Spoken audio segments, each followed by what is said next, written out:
team in the White House, and I'm asking them to make sure that the president hears of your excitement about and gratitude for his pro-life policies. Can we thank President Trump once more? All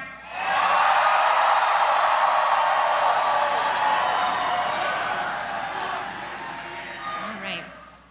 And now, he stood on this stage last year in his first public appearance after a pretty important day in his life, and he promised he'd return.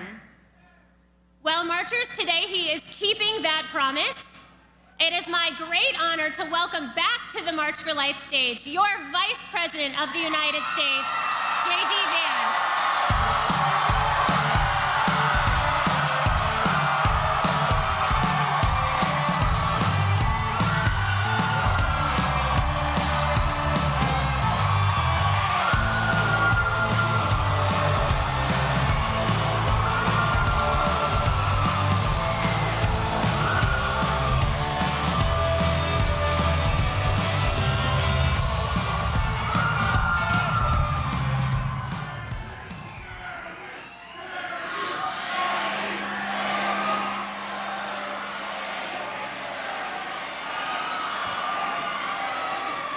Good morning, marchers. How we doing? It's great to be with you again. It was my very first speech as Vice President of the United States was the March for Life last year, and I'm proud to be back with much better weather this time around.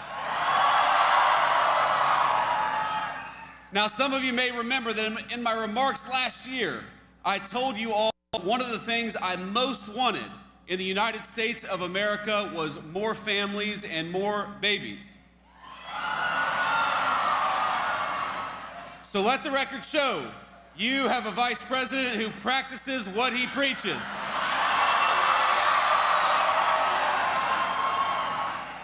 Usha and I announced this week that we're expecting our fourth.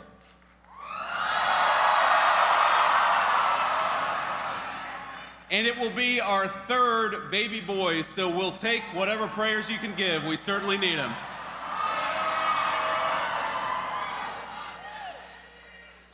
And when I was here last year, I had one other piece of advice for this group, and that was very simple: to be joyful in your advocacy. And looking out at this crowd today, it seems like you took that suggestion very well to heart, because I see joyful people. I see grandmas, I see parents, I see beautiful little kids with incredible green hats.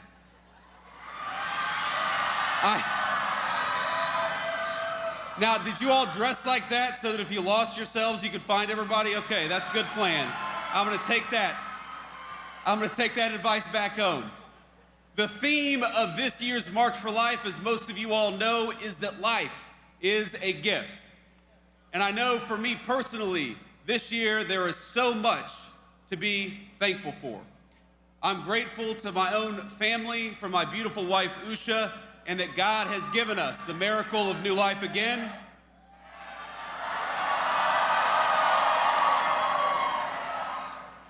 I'm grateful for this movement, for the truth that is on our side. And frankly, I'm thankful for the technological breakthroughs that have allowed us to affirm and protect life. Things like 3D ultrasounds that didn't exist just a few short decades ago. Things like the new medical technologies that have saved the lives of countless premature babies. But let me today say that I am especially grateful for all of you, even the ones with Michigan hats, and there are a couple of you out there.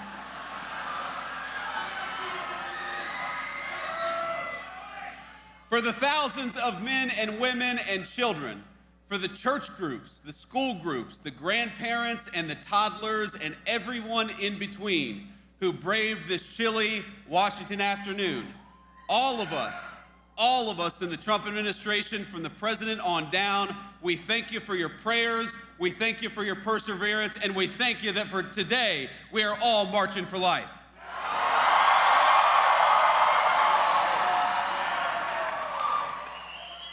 I know a lot of us heard from the president just before this, so you know that he loves and cares deeply about this movement. And it's why he has fought for the pro-life cause and why we do it in this administration. And it's why 3 years ago, we cannot forget, he delivered and his Supreme Court justices delivered the most important Supreme Court decision of my lifetime.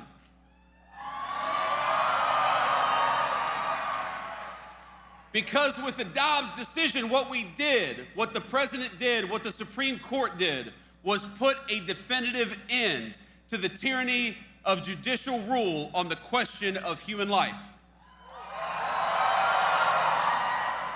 He shattered a 50-year culture of disposability, one that treated human life as expendable the moment that it became inconvenient.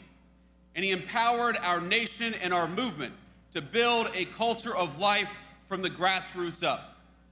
And over the last year, I gotta brag a little bit, our administration has worked very hard to lead that effort and to pick up the pieces, to clean up the wreckages of 5 decades of bad policy on the question of life.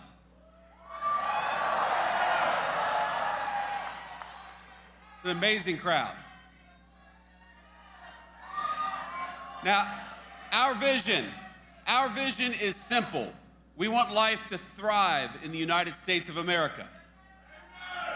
We want Americans, every American from all walk of life, to have happy, healthy children. And we want them to raise those kids with confidence that their kids are going to do well and grow up in safety and prosperity, that they'll have access to good jobs, great schools, safe streets, and warm houses in which to raise their kids.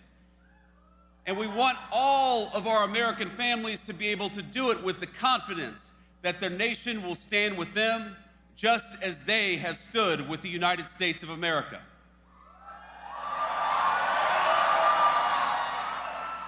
Now, you all know this very well, that building a culture of life requires persuasion. And that's what's so different about this moment compared to the moment that was dominated by the Supreme Court for 50 years. We're not trying to argue to the Supreme Court anymore. We're trying to argue to our fellow citizens that we must build up that culture of life. And as you know, that effort is going to take a lot of time, it's going to take a lot of energy, and it's going to take a little bit of money. And that's why we're here, because you know that. We're marching for life because we want our wonderful fellow Americans, even if they don't disagree with us, to know that life is worthy, it is worthy of protection, and that is why we march today.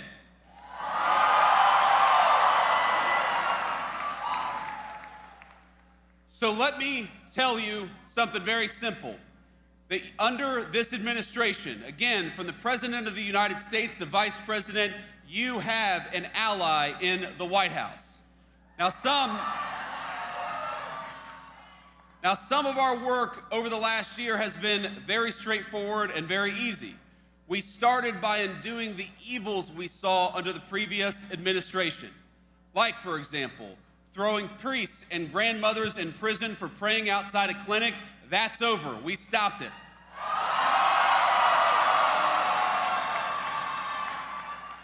Where the previous administration mandated taxpayer funding for abortions, including travel costs across the entire government, this administration ended it. And over the past year, we built steadily upon the victories of the president's first term. We have secured religious freedom in the United States of America once again. That was important. We have ended the censorship of Christians, Jews, and other Americans of faith who were punished simply for following their faith in public life. We have expanded conscience protections for healthcare workers and defended faith-based foster care and adoption. We gutted Biden-era rules and ensured that no nun, no nurse, no pharmacist, and no physician has to check their faith and their values at the door of their workplace. And under the last administration, under President Biden and congressional Democrats, the power of government, we know, was marshaled against us, against our faith, against our families, and most importantly, against the most vulnerable. That stopped with the Trump administration, and it is not coming back.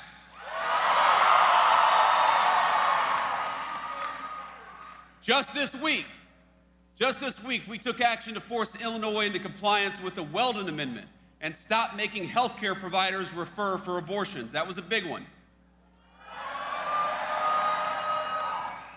And as the president knows better than anybody, if we want to convince more Americans to choose life, we must also choose policies that make family life possible. So we've done that as well. With the Trump accounts, we started at the very beginning of life, investing in every new American child from day one onward. We've stood with parents by boosting the child tax credit as well, because no family should be penalized for choosing to have kids. In fact, we ought to be rewarding for families for choosing to have kids. And when Usha and I were having the debate about whether we were going to have a fourth kid, I said, honey, we've got an expanded child tax credit, and we've got the Trump accounts. We got to take advantage of this stuff. We're restoring homeownership for real families, and you may not think this is connected to the pro-life cause, but when we ensure that real families, moms and dads, instead of Wall Street, have access to American homes, we help create that important culture of life. And the thing that I'm perhaps the most proud of is that we have been responsible stewards of your tax dollars on this question of life. And so, just yesterday, this administration launched fraud investigations into Planned Parenthood affiliates.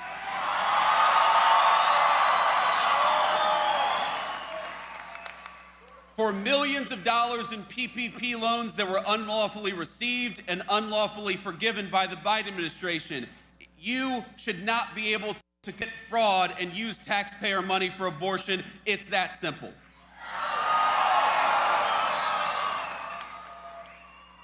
At many of our departments, we've reinstated a ban on the use of fetal tissue in federal research. That's another big one. And this is something we're so proud of. We're returning accountability to our foreign policy as well. Under Joe Biden, it was the policy of the United States to export abortion and radical gender ideology all around the world. That is what they did with your tax money.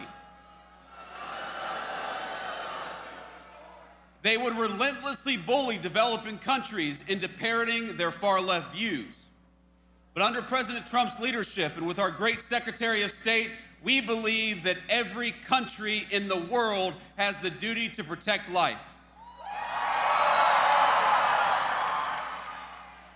And that it's not our job as the United States of America to promote radical gender ideology. It's our job to promote families and human flourishing. Now that's why we've completely realigned U.S. foreign aid and turned off the tap for NGOs whose sole purpose is to dissuade people from having kids. It's why we rejoined the Geneva Consensus Declaration to promote maternal health and strong families all over the world.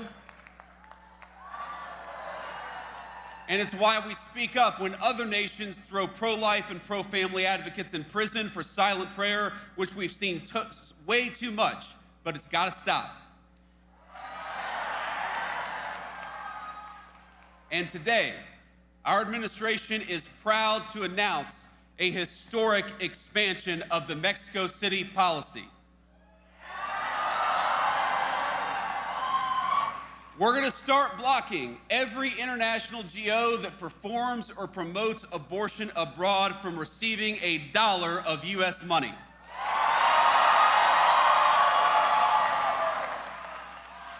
Now, we're expanding this policy to protect life, to combat DEI, and the radical gender ideologies that prey on our children.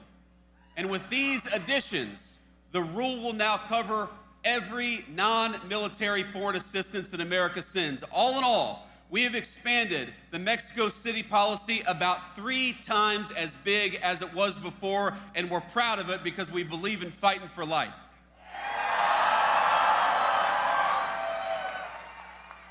And a lot of you may know that under the Biden administration, they used Medicaid and other programs to launder your tax dollars into abortion money all over the United States of America.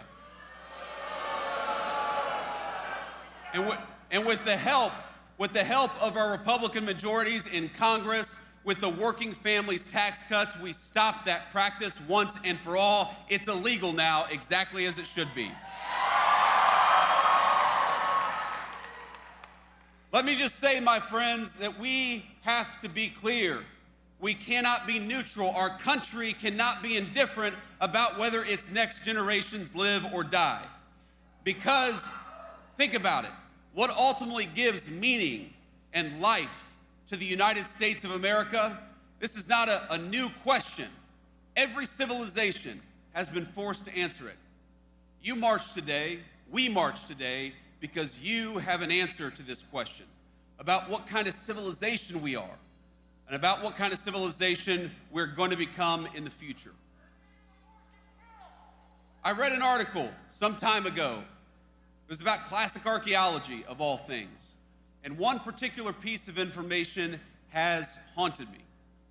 That one of the telltale signs of an ancient brothel in the pagan world was that you'd always find a large number of baby skeletons nearby. A lot of baby skeletons. And those bones predominantly belonged to boys. Because unlike little girls, those boys would be of no use to the future adults who were running those brothels. Now, this is shocking to us because we grew up in a Christian culture and were formed by religious values. Even those of us who aren't particularly faithful, it's a shocking thing to hear. But we have to remember that in the ancient pagan world, discarding children was routine. From the skeletons in brothels to the child sacrifice of the Mayans, the mark of barbarism is that we treat babies like inconveniences to be discarded rather than the blessings to cherish that they are. But the inheritance of our civilization is something else. The fact that, as Scripture tells us, each life is fearfully and wonderfully made by our Creator.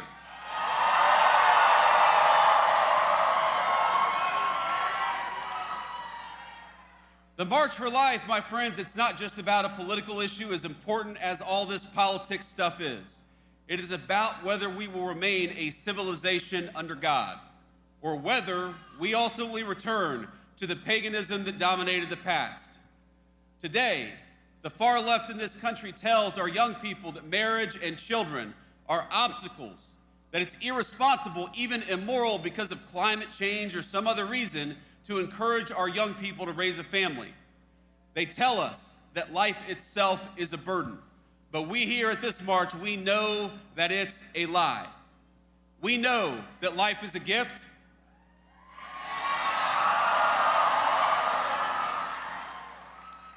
We know that babies are precious because we know them and we love them and we see the way that they can transform our families. We know that family is not just the source of a great joy, but is part of God's design for men and women, a design that extends outward from the family to our neighborhoods, to our communities, and to the United States of America itself.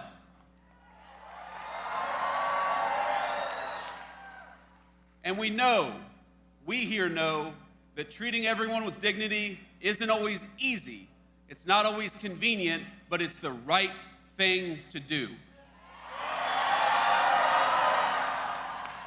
We know that the people telling our young men and women that discarding family and children is a form of liberation, we know that those people are telling a lie. And so, to our fellow Americans, we march in part to serve as a witness. To our fellow Americans, we say, you're never going to find great meaning in a cubicle or in front of a computer screen, but you will find great meaning if you dedicate yourself to the creation and sustenance of human life.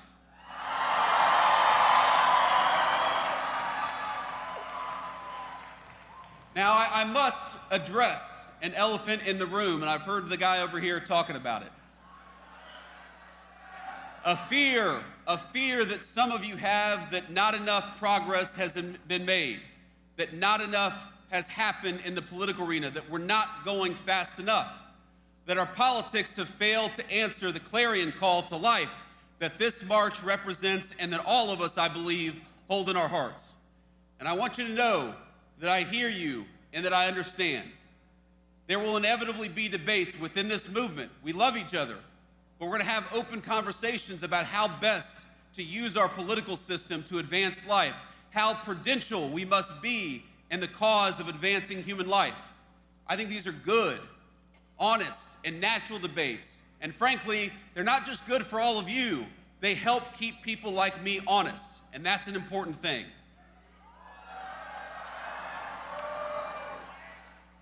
But I think all of us also have to remember that we are commanded to let not our hearts be troubled. Because I look at this crowd and I see young people for whom Dobbs is the only world they've ever known.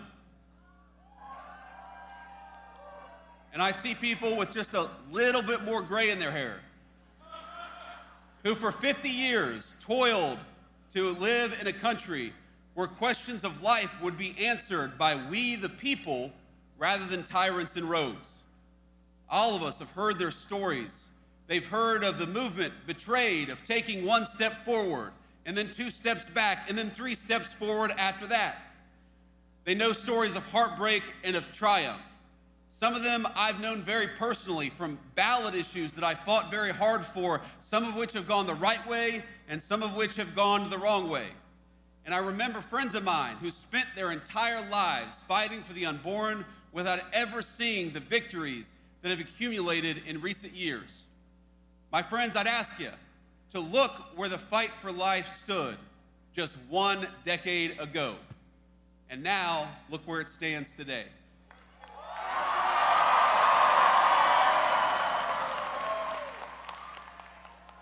We have made tremendous strides over the last year, and we're going to continue to make strides over the next 3 years to come. But I'm a realist. I know that there is still much road ahead to travel together.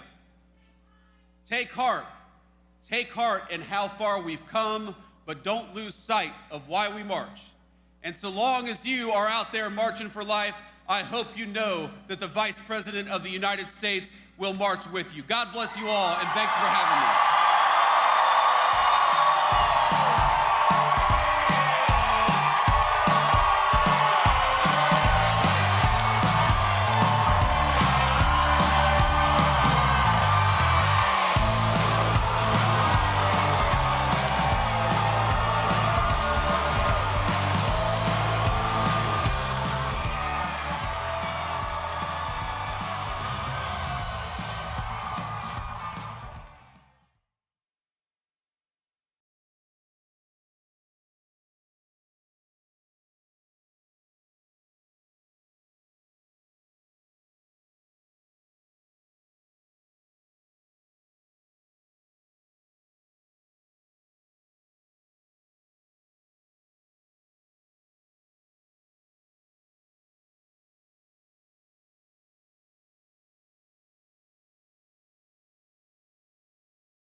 Here, it goes over there. Okay. Jeanette, stand in front. Judge Janine, Chief Protocol. Thank you. Don't tell Monica. She's a strong leader. She just made television. Oh, sir. Okay. Thank you very much, everybody. It's an honor to be here for our friend Sergio Gore. Today we're thrilled to be in a swear-in for the next ambassador to India and special envoy to South and Central Asia, which is a big deal, and Sergio will handle it better than anybody could handle it. So I just want to congratulate Sergio. Come here a minute, Sergio. So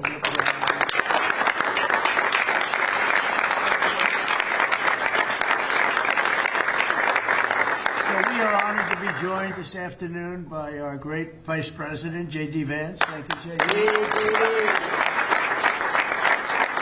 Secretary of State Marco Rubio. Thank you, Marco. Secretary Scott Besson, who's doing a great job. Attorney General Pam Bondi. And U.S. Attorney Janine Pirro.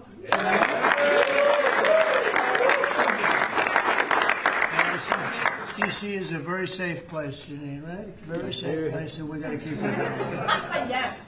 Along with Senators Lindsey Graham, Jim Risch, Tommy Tuberville, and Katie Britt. And I will give you an exemption because, you know, they're supposed to be right now in the Senate. And if you guys want to sneak out, nobody will see you leaving. Do you want to do that, Lindsey, or do you want to stay for Okay, you sneak out anytime you want. Thank you. We don't want to screw up any votes, do we? Amen. Okay, thank you. Thank you for being here. But we're also very honored to be joined by Mrs. a very special woman who I unfortunately have seen a lot of lately on television for the wrong reasons. A woman who is great, who Charlie said is the greatest of anybody he knew, best friends and best everything, Erica Kirk. So thank you very much.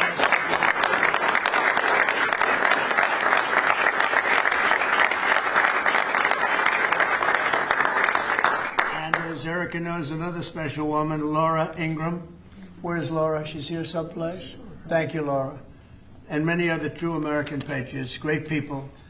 1 year ago, Sergio played a key role in helping us secure the most consequential presidential election victory in the history of our country. And from the day we won, he immediately began working to staff our new administration with the most talented team of any president. And we have had a great team. A couple of mistakes, Sergio, but we won't mention them. They're gone. We got rid of them pretty quick. We found a couple we weren't thrilled with. We got them out of here. But as my director of office and presidential personnel from the early days of transition, Sergio's leadership was essential to fulfilling the historic mandate entrusted to us by the American people. And that's what we've done with the help here at the White House. We set new benchmarks for presidential staffing. Nobody's done it, I think, hopefully better, but certainly quicker. But I don't think anybody's done it better. We have great people, surrounded by the people that I really do love and like and respect. But we hired 4,000 appointees across every federal department in record time, including over 1,000 appointments on day one. So before we even got started, we had over 1,000 people working for us. Under Sergio's leadership, federal agencies and departments reached staffing levels of 95%, and it's faster than any administration in modern day history. And prior to his work on behalf of my 2024 campaign, Sergio had tremendous success as an entrepreneur in the publishing world.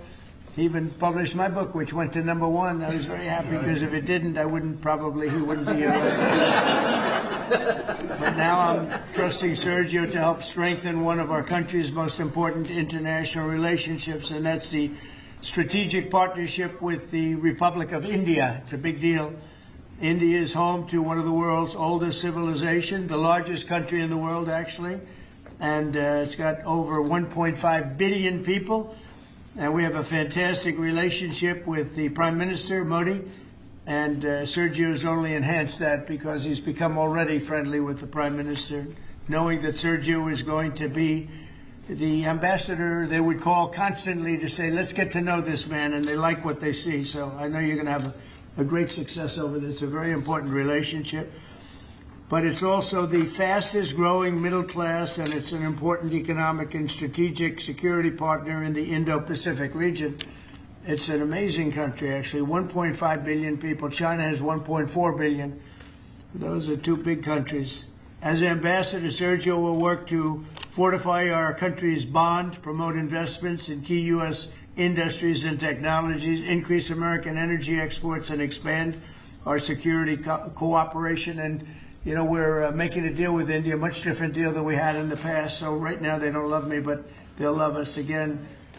We're getting a fair deal, just a fair trade deal. We had pretty unfair trade deals. They're very good negotiators, Sergio, so you have to take a look at that, if you would, please.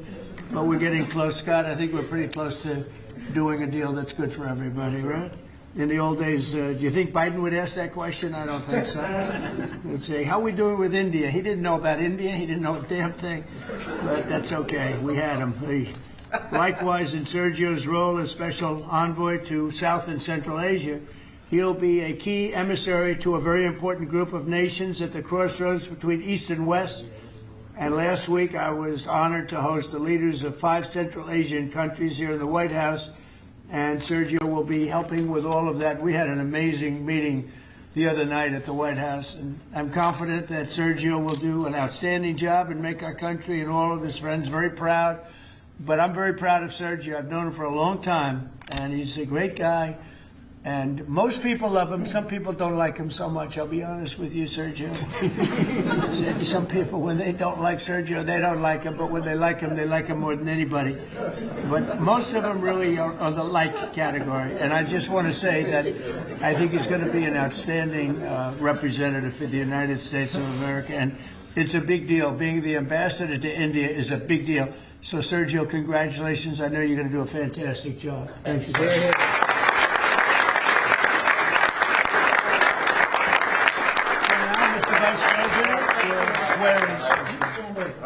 Okay, swear him in here. Left hand on the Bible, right hand up. Thank you, Judge. I appreciate the assistance. We have such a crowd here, you think we're swearing in a vice president, sir. Okay. Please repeat after me.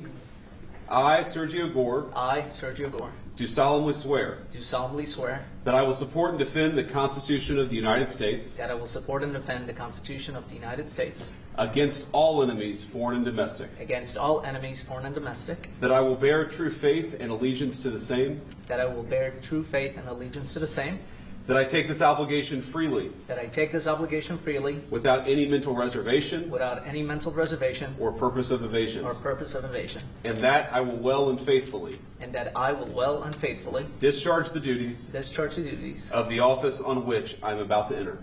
of the office of which I'm about to enter. So help you God. So help me God. Congratulations, Mr. President.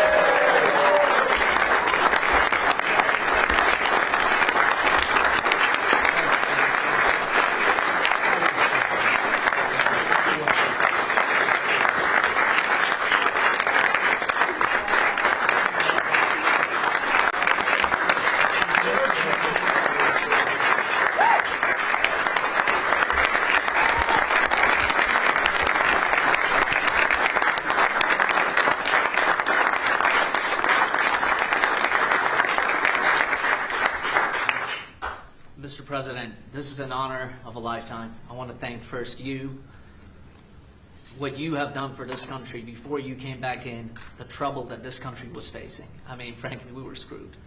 What you have achieved in 10 months has been historic, has surpassed any other presidency, and I fully believe what you will achieve in the next 3 years will never be beaten. So it has been an honor to serve you. I've been at your side for many years. I will continue to be there. And it's just an incredible honor. And I look forward to enhancing the relationship between our two nations. But again, thank you for entrusting me with this position. And I look forward to doing a great job for you. Thank you very much, Sergio.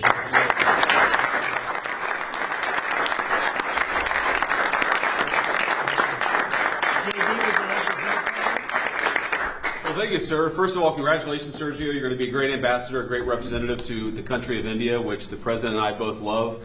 As a lot of you know, Sergio was a critical piece of what made the first 10 months such a great success. Obviously, the President's leadership is the most important thing, but you can't do a whole lot unless you've got good people around you. And Sergio did as much as anybody to ensure that the White House was staffed with the very best people, people who were loyal to the President, loyal to the country, and loyal to the agenda that we're trying to implement. So thank you all for being here. I think it's a great testament to you, Sergio, that you got multiple cabinet secretaries, Erica Kirk, the President of the United States. This crowd would not turn out for just anybody, but it turned out for Sergio Gore. You're going to do a hell of a job, man. Congratulations.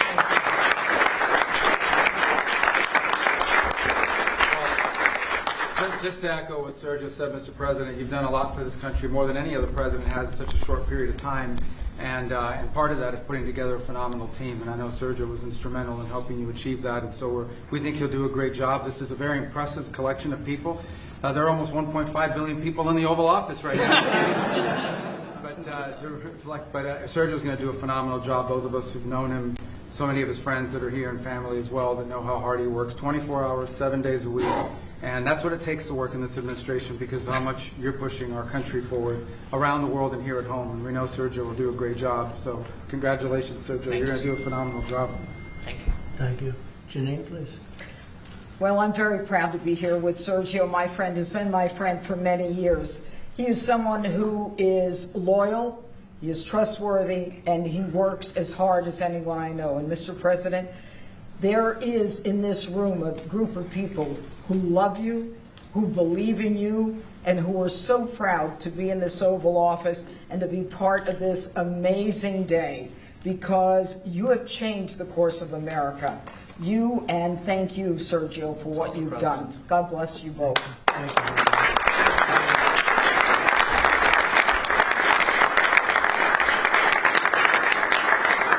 Well, he was also very good friends with a guy named Charlie. We just knew him as Charlie, and his wife, who we love so much, is here with us. And maybe you know how close they were together. Maybe, Erica, you could say a couple of words, please. Honored to, sir.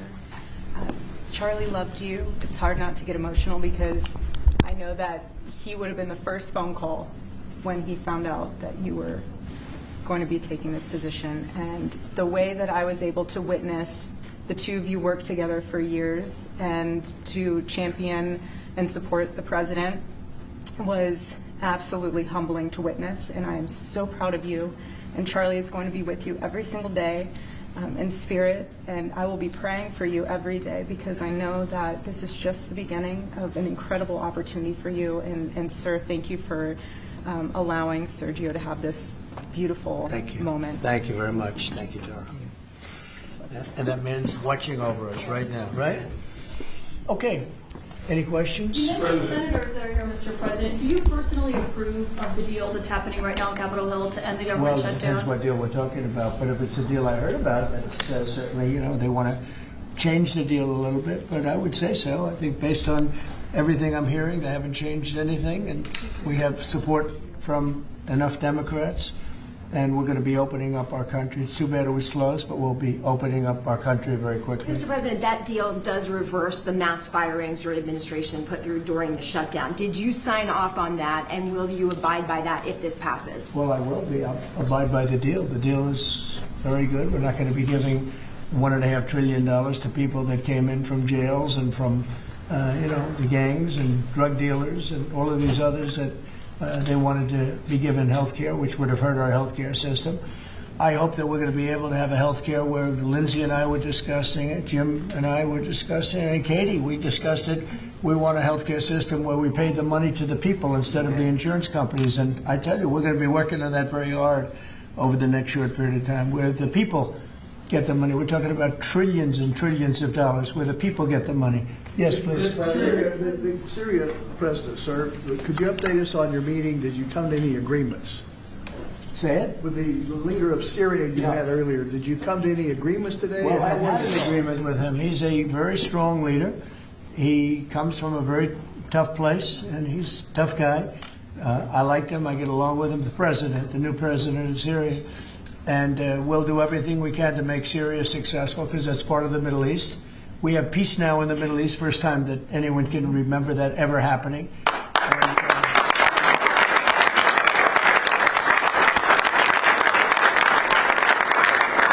as you know, Syria is a very big part of the Middle East, very important part. If you look back at Syria, for years they had the doctors, the lawyers, they had so many of the great intellects. It's an amazing place with great people. And we want to see Syria be successful along with the rest of the Middle East. So I have confidence that he'll be able to do the job, absolutely. President, how close are you to a deal on the trade deal with India? Are you willing to consider lowering the current tariff rate?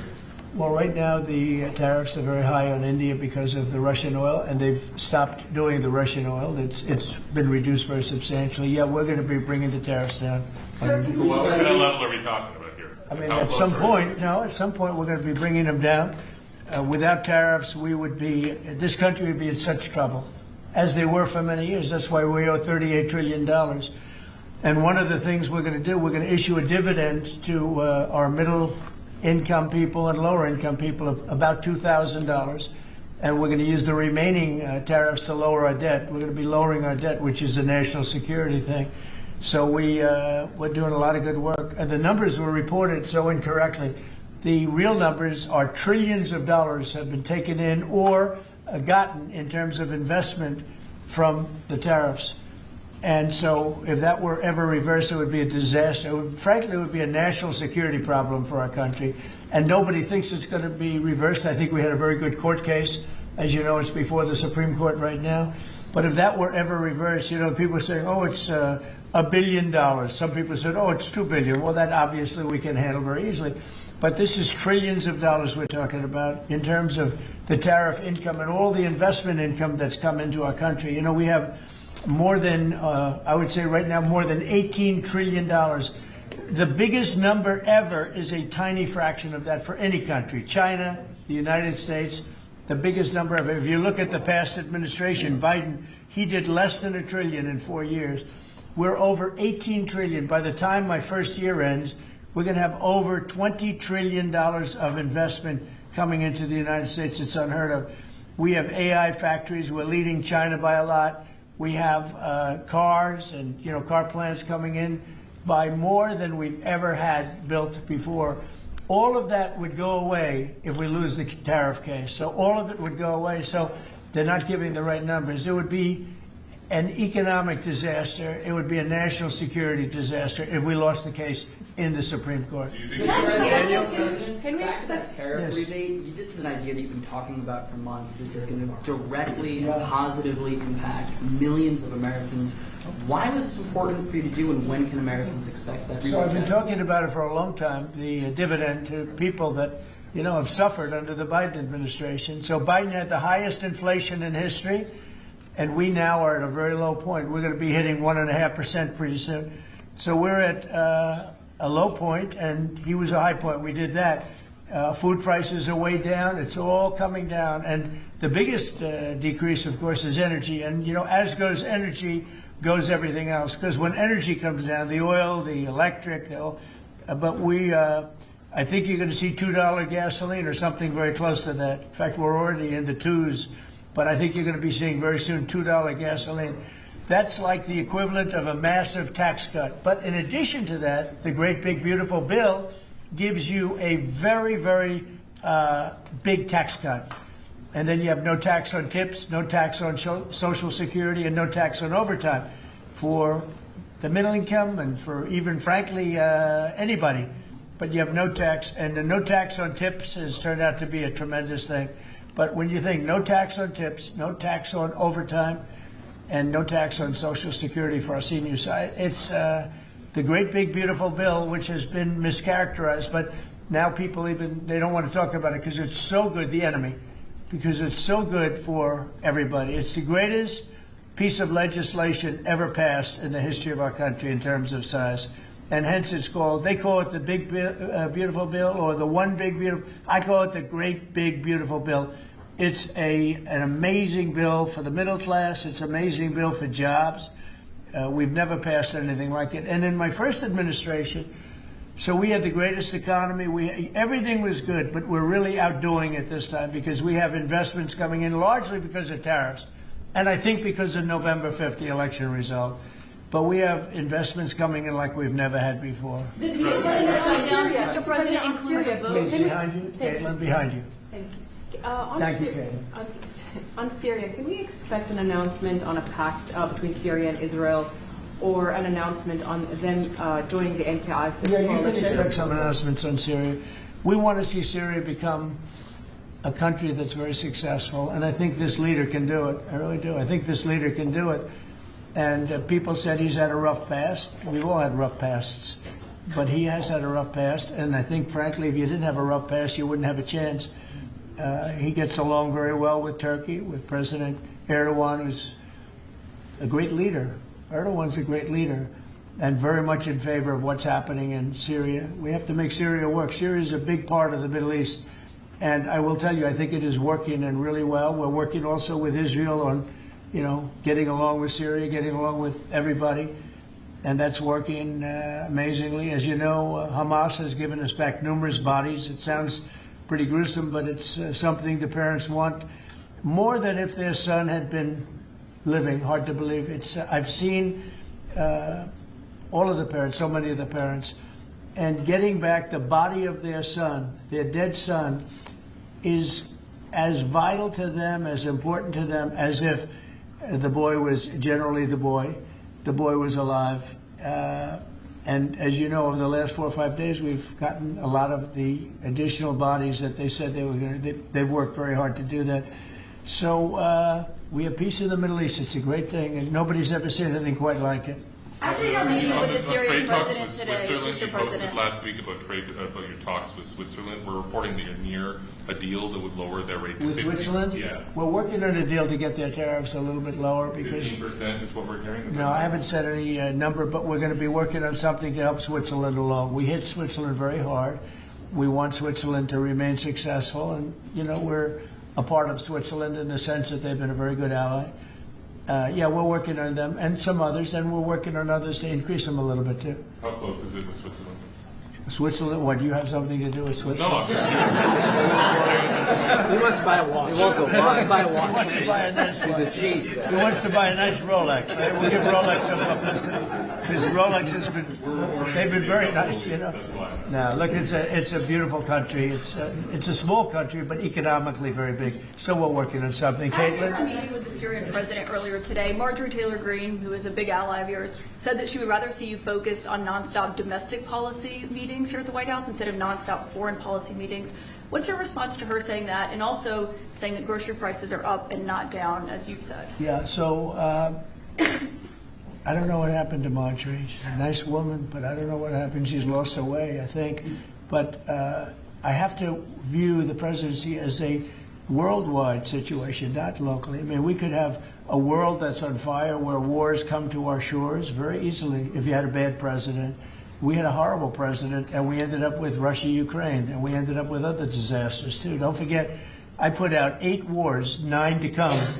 I think I'll get the other one taken care of. But I put out 8 wars, and look at the damage that Russia, Ukraine has done to us as a country. I mean, we spent $350 billion. We're not spending any money anymore. Now they pay us through NATO. I got NATO to go from 2% to 5%. Well, that's very important. When you're president, you really sort of have to watch over the world because you're going to be dragged into it. Otherwise, you're going to be dragged into a world war. I think if I weren't president, first of all, that war would have never happened if I was president. And if I weren't president, that war could have led to World War III. It won't. It's not going to anymore. But when I first got in, I said, wow, this situation could lead to World War III. And I got NATO together. I got everybody together. But with all of that, I passed a great, big, beautiful bill, which is the biggest tax cuts in the history of our country. So when somebody like Marjorie Taylor Greene, who's now catering to the other side, I don't know what, I guess she's, got some kind of an act going, but I'm surprised at her. But when somebody like Marjorie goes over and starts making statements like that, it shows she doesn't know. I don't devote a lot of my time. Let me give you another example. China. China was going to hit us with rare earth. Now, everybody says, what does that mean? Magnets. If China refused to give magnets, because they have a monopoly on magnets, because they were allowed to happen over a 32-year period, there wouldn't be a car made in the entire world. There wouldn't be a radio. There wouldn't be a television. There wouldn't be internet. There wouldn't be anything because magnets are such a part. Now, nobody knows what magnets are. And not overly sophisticated, but to build a magnet system would take 2 years. So if I weren't able to say to China, look, if you're going to do that to us, we're going to charge you 158% tariff. It was 100% on top of 58%. And China called up immediately and said, we will make peace. And we made peace. We made a great deal. We made an unbelievable deal. China's paying tariffs to the United States, not the United States paying tariffs to China, which has always been the way it was. Nobody can believe these deals. But so when somebody makes a statement about he's devoting time to the world, well, the world is the United States because if the world's in trouble or if the world is ripping us off, the world was ripping us off before I came here. Europe was getting massive tariffs. They were sending us 9-10 million cars a year. We were sending them none. They were not taking our agriculture. We were taking massive amounts of their. It was so unfair. now we have a deal where $950 billion is coming into the United States because of me and because of tariffs. So if I don't do all these things, our country is doing very poorly. So, you know, it's easy to say, oh, don't worry about the world. But the world is turning out to be our biggest customer. The world was on fire. And we could have been in that fire very easily if you didn't have a president that knew what he was doing. Can you guarantee to Americans that travel is going to go back to normal once the government all the air travel better than normal. You know why? When the government reopens. Yeah, sure. It'll be much better than normal because we're buying the most sophisticated avionics and technology for our control towers, and we didn't have that. We had a guy named Buttigieg. Edge, they say is the best way. Just say two edges, like off the edge of a cliff, which is where they were taking us, by the way. Edge was the Secretary of Transportation, and he spent billions of dollars trying to patch together our air traffic control system, which was a conglomeration of all different systems in all different cities. They had hundreds of companies working on it. And they were spending billions of dollars. And when they turned it on, it didn't work. It didn't even work a little bit. That's why you had a helicopter crashing into an airplane, that if we had a great system, bells and whistles would have started going off. So we are now in the process. We're in final bids of getting the finest system anywhere in the world. I've analyzed it. Sean Duffy has been working really hard on it, doing a fantastic job, by the way. And over the next 2 or 3 weeks, we'll be handing out the finest air traffic control system anywhere in the world. All the towers will be equipped. They were going copper wire into glass wire into other types of wire. And if you knew anything, copper wire doesn't work with glass. Glass doesn't work with other substances. And they spent billions of dollars, and when they turned it on, nothing happened. Okay? We're getting the most sophisticated, all brand new. Every control tower will have the same exact system. It'll be the most sophisticated system by far in the world. And what we've done is we've looked around other countries and we've taken the absolute best systems in every different form, because there are different. You have lots of different companies like IBM and Raytheon and a lot of great companies. They're all bidding, and we're going to pick the best one, and it'll get built relatively quickly. And we are going to have the greatest air traffic control system anywhere in the world. Thank you very much, everyone. Air traffic control system.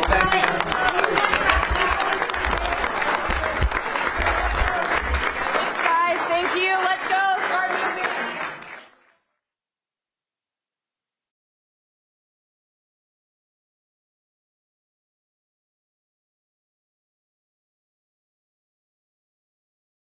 It's nice to be with you. Welcome to the final cabinet meeting of 2025, a year that will go down as the most consequential and successful first year of any administration. They're saying that, not me. Oh, I say it too, actually, but a lot of people are saying it. And a lot of that is thanks to the men and women in the cabinet. The new and improved cabinet room, I might add. We took pictures down from the vaults. We have vaults downstairs with lots of pictures that haven't been exposed to the world for, in many cases, over 100 years. We brought them up, and we're using them as they should be used. But the cabinet room looks beautiful, like it should now.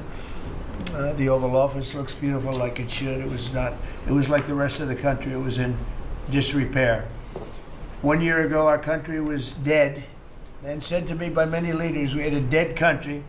Now we have the hottest country anywhere in the world. It's true. The hottest country anywhere in the world. Think of that.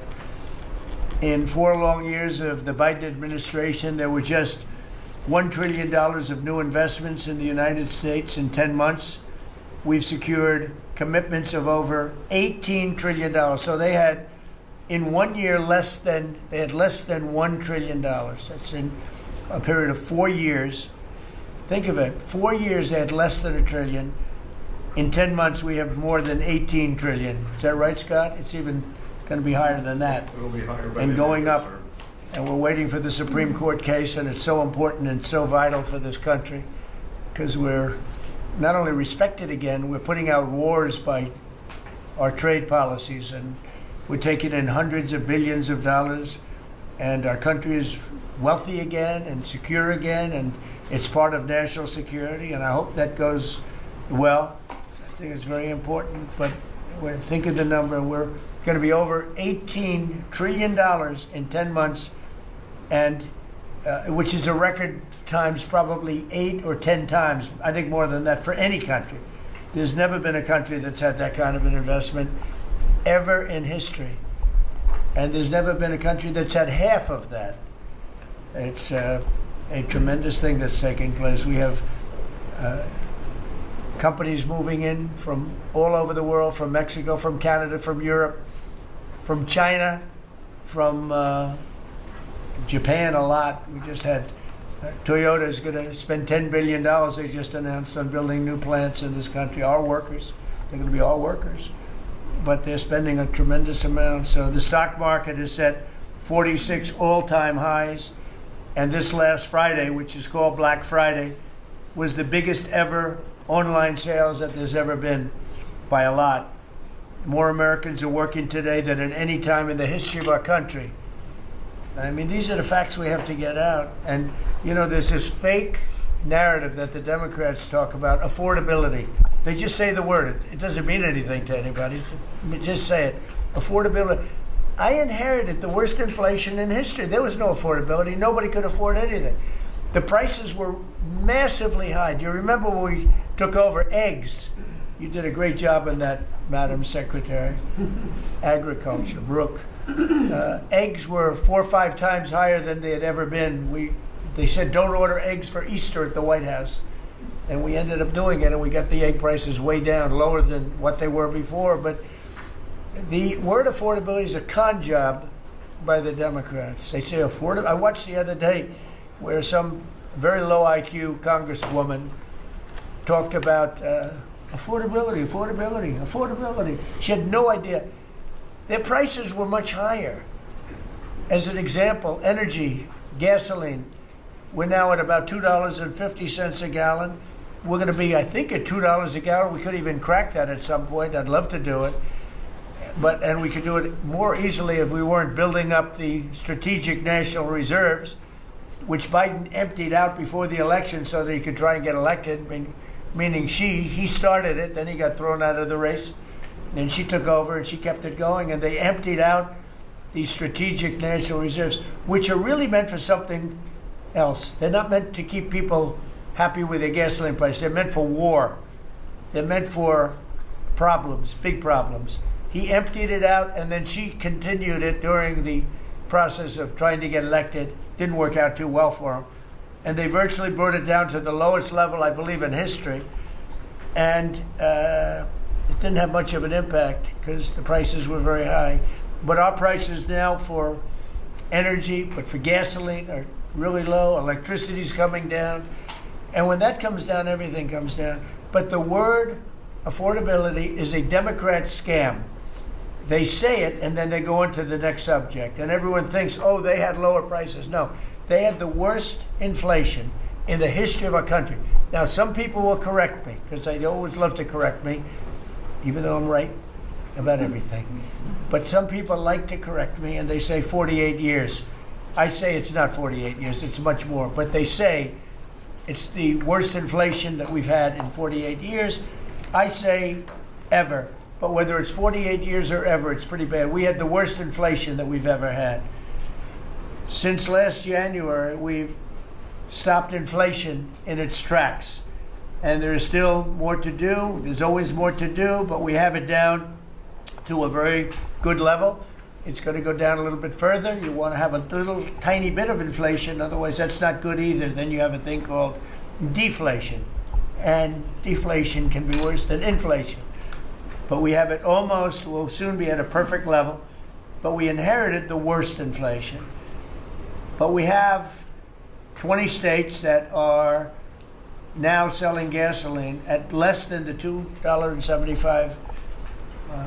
Think of that, $2.75. And it was at $5 under Sleepy Joe. Grocery prices are down with the cost of Thanksgiving turkey this year down 33%. It was lower than 33% lower than under the Biden administration. Egg prices are way down 86%. Thank you. And mortgage rates, despite the fact that we have an incompetent chairman of the Fed, a real dope, who should reduce rates. I saw even Jamie Dimon said he should be reducing rates. I never saw Jamie Dimon say that. I wonder why he said that. But he really said it because he's right. But we have a guy that's just a stubborn ox who probably doesn't like your president, your favorite president. But they're going to be coming down. We'll be announcing somebody probably early next year for the new chairman of the Fed. I talked to Scott about taking the job, but he doesn't want it. You got the greatest job here. Yes, sir. Right? He said, no, I want to stay chairman. I want to stay right where we are, Treasury. And I think we're doing really great, aren't we? Huh? We're doing great, sir, and it's a great team to be part of. Yeah, no, it's amazing. Under my executive order to lower prescription drug prices, which I think is the single biggest thing we've ever done that nobody writes about because you're fake news. I've made unprecedented deals along with Bobby and Oz and all of the people that work on it. A lot of people that you wouldn't even think work on it, but they do, to slash drug prices by 200%, 300%, 400%, 500%, 600%, 700%, 800%. Nobody's ever heard of it before because I instituted favored nations and no nation agreed to do it. And then I said to the nations, if you're not going to do it, I'm going to charge you 100% tariff, which is more money than we're talking about. And they said, sir, we'd love to do it. Please, we would be honored to do it. And they agreed that they would go along with the whole thing. Nobody thought you could do it because they felt, number one, you couldn't get the drug companies